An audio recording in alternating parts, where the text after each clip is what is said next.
McLaren is that kid who always behaves well, but the day he does something bad, he does it in epic proportions. The team, which holds the infamous record of collecting the biggest fine in all of sports history after it stole blueprints from Ferrari in 2007, is back with another madness. The silly season is back in full swing as Red Bull has dragged McLaren to the FIA over a bizarre practice. McLaren is currently battling allegations of pumping water, not air, into their tyres. While several teams were fingered to be doing the same, Red Bull is only interested in pursuing the case against McLaren. The allegations stated that the teams had been injecting water or other liquids into their tyres through the valves just before races. This action is supposedly done to cool the tyres from the inside, which in turn massively reduces their degradation, improves grip, among a slew of other benefits. This theory first emerged after the Singapore Grand Prix, where liquid was observed inside the rims of some teams, a highly unusual finding as teams typically strive to eliminate any moisture from the tyres. Red Bull has been particularly vocal in raising concerns about this practice, believing it to be a potential performance advantage.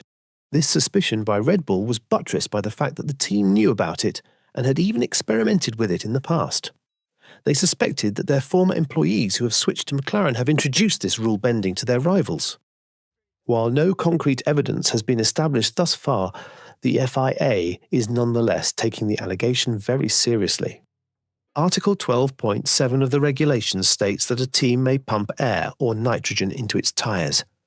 However, the question is, has McLaren broken a rule if it pumps air? The answer is not as straightforward as you think. When you check the chemical composition of air, the lines between what is a crime and what isn't start to blur. Air is comprised of nitrogen, oxygen, argon, carbon dioxide and, crucially, water. The question then becomes, if we increase the composition of water in air, is it still air? If there is slightly more water in what we consider air, does it impair our ability to breathe? The FIA has said you can pump nitrogen or water. While the definition of nitrogen is clear, the governing body has not come out to define what the composition of air should be. This is the grey area in the rules, and McLaren have simply exploited it. In all of these, Pirelli, the tyre supplier, has reported no suspicious activity and has stated that injecting liquids into the tyres would be incredibly difficult to go unnoticed. Pirelli's sports director, Mario Isola, explained that while some of the water injected into the tyre would evaporate, some would remain in liquid form. This mix of water vapour and liquid water within the tyre makes it more difficult to control the tyre pressure. He also said that the presence of water inside the tyre leads to a greater increase in pressure than usual.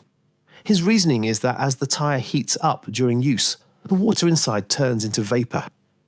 This phase transition from liquid to gas causes a rapid expansion, leading to a sudden and significant increase in tyre pressure.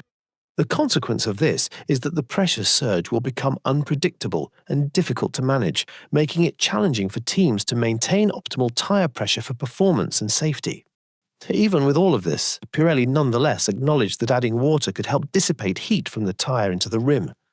And this can be particularly useful to a team that are doing only a few runs during qualifying. This practice is not as bizarre as it appears. There are a few niche scenarios where water in tyres can be really beneficial. In off-road vehicles, tractors or heavy machinery, water can be added to tyres to increase their weight, which can improve traction and stability on soft or uneven ground. The added weight from water lowers the centre of gravity, helping the vehicle avoid tipping over on steep or uneven terrain. It has other benefits in heavy machinery like tractors or construction equipment, which operate at low speeds. The extra weight helps increase the contact pressure of the tyres on the ground, improving grip and pulling power. Just like F1 cars have ballast to meet certain weight regulations, water is an inexpensive way to add ballast to heavy equipment. In some cases, antifreeze is added to prevent the water from freezing in colder climates, which could damage the tyres or rims. The benefits extend to even agricultural settings.